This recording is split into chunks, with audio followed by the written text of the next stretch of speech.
What did your numbers glean based on what you saw on that day, John? Walk me through what jumps out at you. I assume many numbers come across your eye gate, to use a Michael Irvin phrase.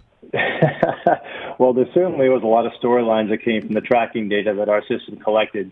And Rich, as your audience probably knows, that when they see the next-gen stats data during broadcast, or if they visit NFL.com, we're the Zebra Technologies is the enabling technology that's collecting all the data, the tags and the shoulder pads, and the receivers around the stadium are picking up information. And, of course, during your RunRichRun event, we were able to pick up really interesting storylines for not only yourself and your run attempts, but also all the participants as well. Now, so before you dive into that, those are the black, they looked like checkerboard pieces, to be honest with you, just the size of that, right? It's about the size of a quarter.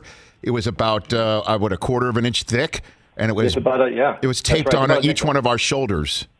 For the run. Right. There's one on each shoulder, and they're actually a U.S. nickel is the diameter of that U.S. tag. nickel. Okay, and these are on you. How many players do you put this equipment on every week in the NFL, John? Every single player in the NFL, both on the sidelines and in the game themselves, are wearing those tags. No kidding. And we're collecting data. There's also a tag in the football as well that we engineered, and it's collecting velocity and rotational and height information as well.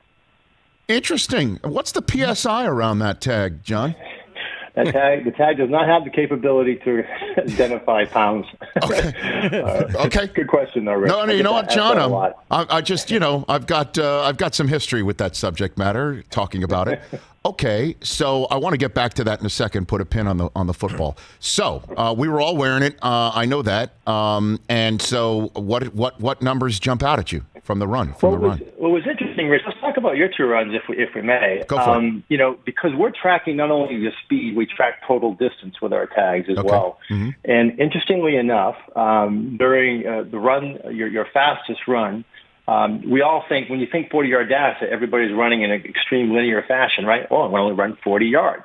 Well, actually, in your first run, you ran 40.7 yards. What do you mean? There's a little bit of variance to the right and left as you're running from the start line to the finish line. You're moving from right to left. So you talk about the efficiency, and that's actually a stat for running backs in the NFL using next-gen stats, is run efficiency. How much distance a runner travels to travel 1 yard. Right. For your entire first run, you ran 40.7 yards total, and, of course, you had a 6.03 40 time on your first run.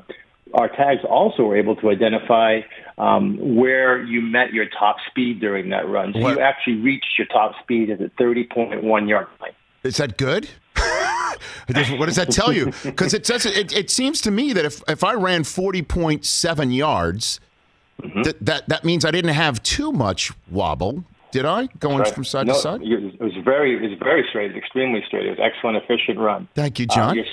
Your second run was a little less efficient, and you also logged a higher 40 time. So there you go. So how did John Pollard, Vice President of Zebra Sports here on the Rich Eisen Show, how did my distance traveled, if you will, compared to the NFL legends? Let's talk about the explosive capabilities. And Rich, I got to say, you ran a pretty explosive 40 for someone running in a suit and tie. So it's pretty good. But for comparison, let's use the other extreme. Okay. Michael Vick, who we all know now, that ran a 4.72 40-yard time. Yes, John. He actually reached a top speed of 20.85 miles an hour. That's unbelievable.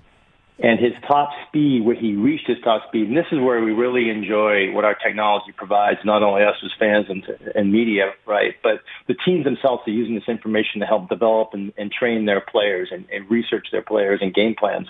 But Michael Vick reached his top speed at the 21.07 yard line. So when we think about how explosive and quick that we see with our eye as we watch Michael play, he also still at 40 years old was able to communicate that during the 40-yard dash attempt. He was the fastest in terms of the quickest person getting to his top speed at 20.07 was the yard line where he reached his top speed. The other person, though, what was really amazing to me was Ray Lewis. Ray Lewis was second in reaching his top speed at the which was incredible. He he wouldn't get to his friend zone almost as quick as Michael Vick. So because he was the second in terms of miles per hour. He almost got to 19 miles an hour, and Vick was the only one who topped 20 miles an hour. Okay, and then I could have gotten ticketed in the 15-mile-an-hour zone. So is it better to top off at your speed midway through the run like Vic did, or to get it at the 30-yard line like I did? What's your? It's a great question, because actually your run, your fastest time, yes, even though you reached this is interesting, your slowest 40 time, yes, you actually reached a higher miles per hour. What the hell?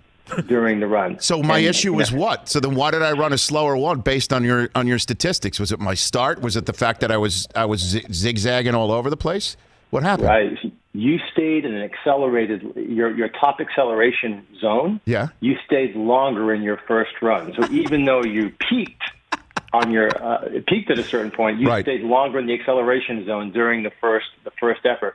During your second effort as well, you seem to slow down a little bit before the finish line, where you stayed primarily in your acceleration zone as close to the finish line as possible during the first run. So you ran your time in that zone, yes, allows you to get a better time. And so think about this. We're talking about a 40-yard dash, but imagine, if you're scouting and evaluating players, we talked about linear path and efficiency in running. We talk about how long someone stays in their acceleration zone. We can also identify how fast someone gets from a starting point, like a wide receiver, into their fastest zone. And all this information is now available to teams in the NFL as they research and evaluate their players. Interesting. So are you going to pass my information on to the National Football League, John? Let's be honest. You're going to pass that on? Well, let's talk about that for a second, Rich. When we looked at your miles per hour, yes, we noticed that your fastest time would have put you the 19th fastest recorded speed amongst offensive linemen tracked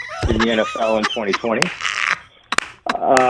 Your slower time, yes, which was still pretty good, would have put you in the 22nd fastest recorded speed amongst offensive linemen in 2020. So, Rich, for an offensive line, you might want to put a few more pounds on.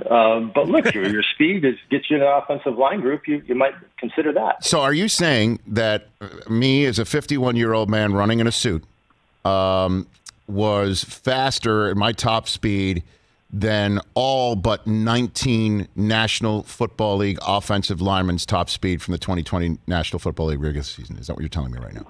I am telling you that. Correct. Wow. And just for context, the fastest offensive lineman tracked in 2020 was Trent Williams.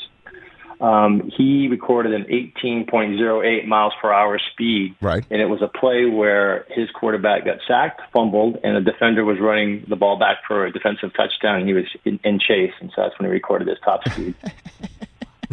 That's just amazing.